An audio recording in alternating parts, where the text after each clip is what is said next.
Korea Selatan sedang mengembangkan radar canggih jenis AESA untuk jet tempur KF-21 Boramae. Karena Indonesia merupakan mitra dalam proyek KF-21 sering dijuluki F-33 di Indonesia, muncul pertanyaan apakah Indonesia juga akan ikut mendapatkan manfaat teknologi radar tersebut. Intinya ini membahas potensi transfer teknologi atau peningkatan sistem avionik bagi jet tempur Indonesia melalui kerjasama dengan Korea Selatan.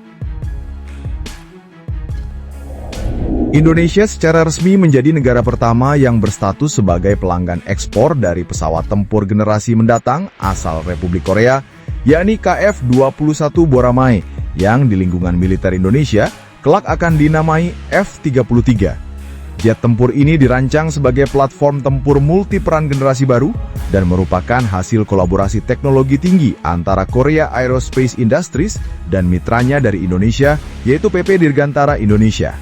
Salah satu fitur utama dari pesawat ini adalah kemampuannya untuk mengintegrasikan radar aktif Electronically Scanned Array atau AESA yang dikembangkan langsung oleh industri pertahanan Korea Selatan dan akan dipasang pada seluruh unit F-33 yang akan dioperasikan oleh Tentara Nasional Indonesia Angkatan Udara.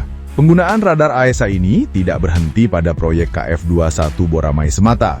Indonesia, dalam agenda strategis jangka menengahnya, telah menyampaikan minat untuk mengakuisisi sebanyak 48 unit pesawat tempur generasi kelima produksi Republik Turki, yaitu KA-AN. Jet tempur tersebut akan mengadopsi komponen teknologi yang sebagian besar berasal dari negara asalnya, termasuk radar AESA yang serupa, sehingga memberikan kesinambungan sistem tempur dan interoperabilitas tinggi dengan alutsista yang dimiliki. Keputusan ini mencerminkan kebijakan pertahanan yang selaras dan terencana, serta menunjukkan komitmen Indonesia terhadap penguasaan teknologi avionik modern. Namun perlu diakui bahwa perjalanan kerjasama pengembangan KF-21 Boramae antara Indonesia dan Korea Selatan tidak sepenuhnya berjalan tanpa hambatan. Dalam beberapa tahun terakhir, hubungan kedua negara sempat menghadapi ketegangan yang disebabkan oleh dua persoalan utama. Yang pertama adalah belum tuntasnya pembayaran kontribusi finansial dari pihak Indonesia sebagaimana yang telah disepakati dalam perjanjian awal. Yang kedua adanya insiden yang melibatkan 5 orang teknisi PT Dirgantara Indonesia yang sempat diduga terlibat dalam dugaan pencurian data sensitif terkait teknologi pesawat tempur tersebut. Tuduhan tersebut sempat mengguncang hubungan antar lembaga hingga pada bulan Juni tahun 2025, pengadilan Korea secara resmi memutuskan bahwa tidak ada satupun dari teknisi tersebut yang terbukti bersalah. Mereka pun telah dipulangkan ke tanah air tanpa membawa status hukum negatif. Pemulihan hubungan diplomatik dan teknis tersebut kemudian diperkuat melalui Forum Indo-Defense tahun 2024. Dalam forum ini dilakukan penandatanganan revisi terhadap sejumlah klausul dalam perjanjian kerjasama pengembangan KF-21 Boramae, termasuk penyesuaian nilai kontribusi dan tenggat waktu pembayarannya. Berdasarkan laporan resmi dari harian Korea Times pada tanggal 13 Juni 2025, Otoritas Pertahanan Korea Selatan melalui Defense Acquisition Program Administration atau DAPA secara resmi menyetujui pengurangan nilai kontribusi yang harus dibayarkan oleh Indonesia. Jumlahnya diturunkan dari 1,6 triliun won menjadi 600 miliar won dengan sisa kewajiban pembayaran sebesar 200 miliar won. Selain itu, batas akhir pelunasan angsuran juga diperpanjang dari tahun 2026 hingga tahun 2034. Setelah revisi pembayaran tersebut disahkan, PT Dirgantara Indonesia secara resmi memperoleh lisensi eksklusif untuk memproduksi 48 unit pesawat tempur F-33 secara lokal di Indonesia. Proses produksi massal tersebut direncanakan akan dimulai pada tahun 2026 dan seluruh infrastruktur pendukungnya, termasuk hanggar perakitan, telah disiapkan sejak beberapa bulan sebelum gelaran Indo-Defense berlangsung.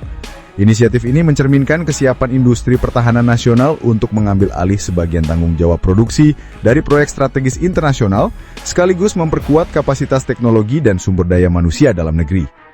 Menurut pendapat pakar militer asal Turki, Dr. Hussein, pelimpahan hak produksi kepada PT Dirgantara Indonesia memberikan dampak ganda. Di satu sisi, Indonesia memperoleh manfaat dari sisi transfer teknologi dan kemandirian alutsista. Di sisi lain, Korea Selatan dan khususnya Korea Aerospace Industries turut diuntungkan karena proyek ini menunjukkan keberhasilan mereka dalam menginternalisasikan produk andalan mereka. Dalam artikelnya yang dipublikasikan pada tanggal 18 Maret 2024 di situs trustsam.org dengan judul Gunei Korea Yapome KF-21 Sawas Ucain Teknologi Leri Chalin Mis Olabilirme, Dr. Hussein menyatakan bahwa pemerintah Korea Selatan memandang KF-21 sebagai proyek nasional dan secara aktif mempromosikannya di panggung internasional.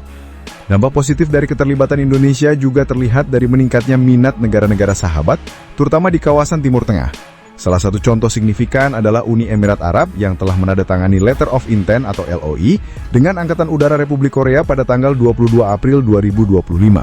Hal ini diberitakan oleh The Defense Post melalui artikel bertajuk UAE Signs KF-21 Boramae Fighter Cooperation Deal with South Korea. Dalam perjanjian tersebut disebutkan bahwa Uni Emirat Arab berencana terlibat dalam pelatihan gabungan serta potensi pengembangan lanjutan bersama terkait pesawat tempur KF-21 Boramae. Langkah ini memperkuat posisi Indonesia sebagai pelopor kerjasama industri pertahanan lintas kawasan.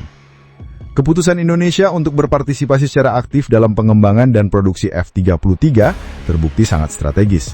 Terlebih, pesawat ini dirancang untuk membawa radar AESA buatan Korea Selatan yang memiliki kemampuan deteksi superior.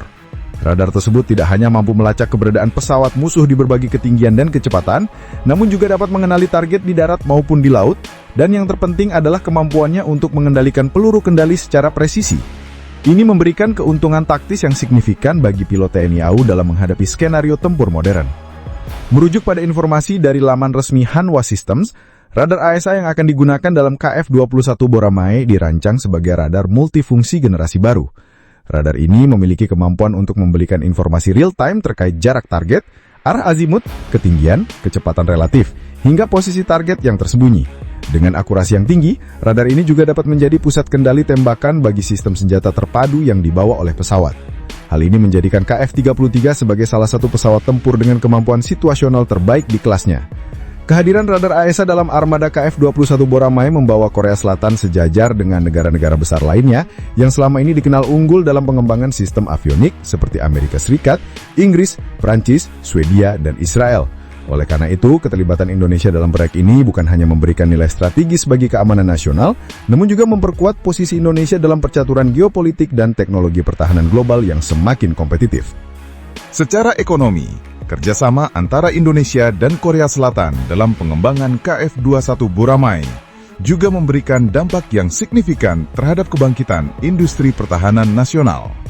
Melalui skema alih teknologi yang disepakati bersama, Indonesia tidak hanya memperoleh akses terhadap proses manufaktur pesawat tempur generasi baru, tetapi juga diberi ruang untuk mengembangkan kemampuan teknis, riset, serta sertifikasi mandiri dalam bidang aeronautika militer. Hal ini membuka peluang besar bagi para insinyur dan teknisi Indonesia untuk menyerap ilmu yang sebelumnya hanya dapat diakses melalui negara-negara dengan industri militer mapan.